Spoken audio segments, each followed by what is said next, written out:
के बहुत सारे साथी होते हैं, लेकिन जब उसी सफल व्यक्ति के हाथ असफलता लगे तो जो लोग उनके साथ होने का दावा करते हैं वे भी एक एक कर उनका साथ छोड़ते चले जाते हैं। और कुछ ऐसी ही स्थिति इन दिनों ममता बनर्जी की है, यानी कि तृणमूल कांग्रेस प्रमुख ममता बनर्जी की, जिनको एक बार फिर से झटका लगा है और उनके एक और राज्यसभा सांसद ने आज उनका साथ छोड़ दिया है। यानी कि तृणमूल कांग्रेस, जिनको पश्चिम बंगाल के विधानसभा चुनाव में पहले हार का सामना करना पड़ा, उसके बाद तृणमूल के विधायकों में फूट देखी गई, फिर लोकसभा के सांसदों ने अलग किस्म का रुख अपनाया और अब राज्यसभा के भी सांसद एक एक कर ममता बनर्जी का साथ छोड़ते जा रहे हैं। तो जो ताज़ा फहरिस्त है, जो नई खबर निकल करके सामने आई है, उसमें ममता बनर्जी के तृणमूल कांग्रेस में टूट का सिलसिला जारी है और गुरुवार को एक बार फिर से एक और राज्यसभा सांसद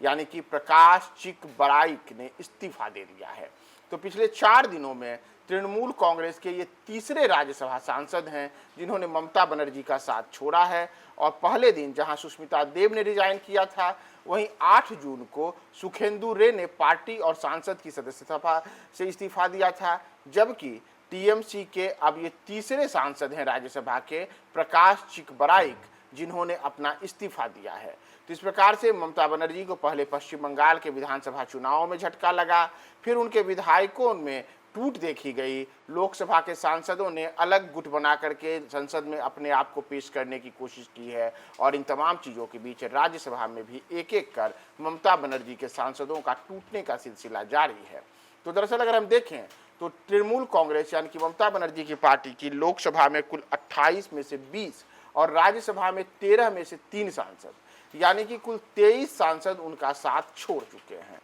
वहीं इसके पहले 3 जून को बंगाल में देखा गया था कि तृणमूल के जो 80 विधायक थे उनमें से 58 ने अलग गुट बना करके खुद को टीएमसी का उचित बल बताते हुए अपनी दावेदारी पेश की थी। तो इन तमाम चीज़ों के बीच यह बार बार देखने को मिल रहा है कि ममता बनर्जी की पार्टी को लगातार झटका लग रहा है। जैसा मैंने आपको बताया कि लोकसभा के उनके जो अलग अलग सांसद हैं उन्होंने अपना अलग गुट बना लिया था और इन तमाम चीज़ों के बीच जैसे आपके सामने जो ये लिस्ट होगी उसमें कोकिला घोष, जगदीश चंद्र, खलीलपुर रहमान, यूसुफ पठान, अबू ताहिर खान, पार्थ भौमिक, बापी हलदार, शायनी घोष, माला रॉय, मिताली बाग, दीपक अधिकारी देव, कालीपद सोरेन, जून माल्या, अरूप चक्रवर्ती, डॉक्टर शर्मिला सरकार, शत्रुघ्न सिन्हा, असित कुमार माल, शताब्दी राय और रचना बनर्जी वे नाम हैं जिन्होंने लोकसभा में ममता बनर्जी को झटका दिया है। वहीं उसके अतिरिक्त जैसा मैंने आपको बताया कि जहां आज प्रकाश चिकबराइक ने राज्यसभा से इस्तीफा दिया है,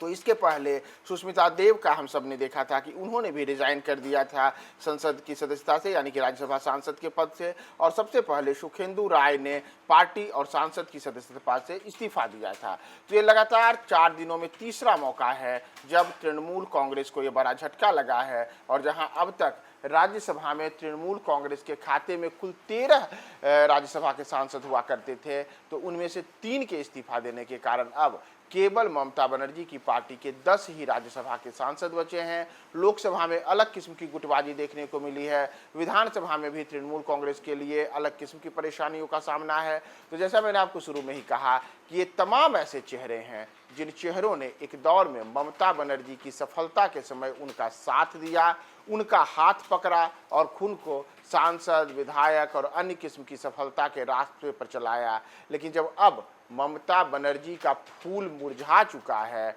उनके तृणमूल कांग्रेस की नैया विधानसभा चुनाव में डूबी, तो उसके बाद उनकी नैया पर सवार होकर के सियासी सफलता हासिल करने वाले ऐसे तमाम नेता, जिनमें से अलग अलग क्षेत्र के चाहे सिनेमा से जुड़े हुए लोग हों, चाहे खेल से जुड़े हुए लोग हों, कला संस्कृति से जुड़े हुए लोग हों, इन तमाम लोगों ने जो चुनाव जीता था, राज्यसभा लोकसभा गए थे, उनमें से लगातार लोग झटका दे रहे हैं और ममता बनर्जी के तीसरे राज्यसभा सांसद ने आज इस्तीफा दे दिया है। तो इन तमाम चीज़ों पर आपकी क्या राय है, कमेंट बॉक्स में टिप्पणी करें। देखते रहें न्यूज़ फॉर नेशन।